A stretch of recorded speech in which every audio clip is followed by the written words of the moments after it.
പക്ഷേ എനിക്ക് പേഴ്സണലി എനിക്ക് ഭയങ്കര ഇഷ്ടമായി. ഞാൻ ഈ വർഷം വേറെ 3 സിനിമകൾ റിലീസാവാറുണ്ട്.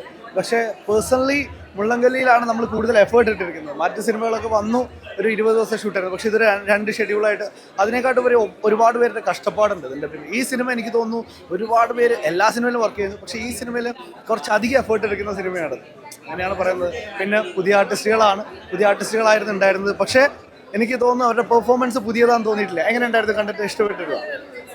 ഇതാണ് നമ്മുടെ പ്രൊഡ്യൂസർ സാർ. പുള്ളിയിലാണ്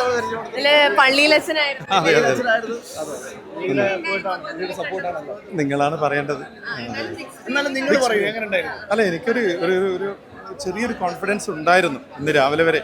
എന്തായാലും ഇത് പ്രേക്ഷകർ സ്വീകരിക്കും, ആ ഒരു രീതിയിലേക്ക് തന്നെയാണെന്ന് എനിക്കൊരു വളരെ വളരെ നല്ല കോൺഫിഡൻസ് ഉണ്ടായിരുന്നു. എന്താണ് ഇതിന്റെ ക്ലൈമാക്സ് എന്ന് മോൾക്ക് പോലും അറിയില്ലായിരുന്നു, ആർക്കും അറിയില്ല, ഇവന് പോലും അറിയില്ല ക്ലൈമാക്സ് എന്താണെന്ന്. നമ്മൾ അത്രയും ക്ലൈമാക്സ് നമ്മൾ ആർക്കും കൊടുത്തിട്ടില്ല, ഒരാൾക്കും അറിയില്ല. അതായത് അങ്ങനെ വെച്ചതാ, ആ ക്യാരക്ടറിനെയും നമ്മളിവിടെ ഇൻട്രൊഡ്യൂസ് ചെയ്തിട്ടില്ല.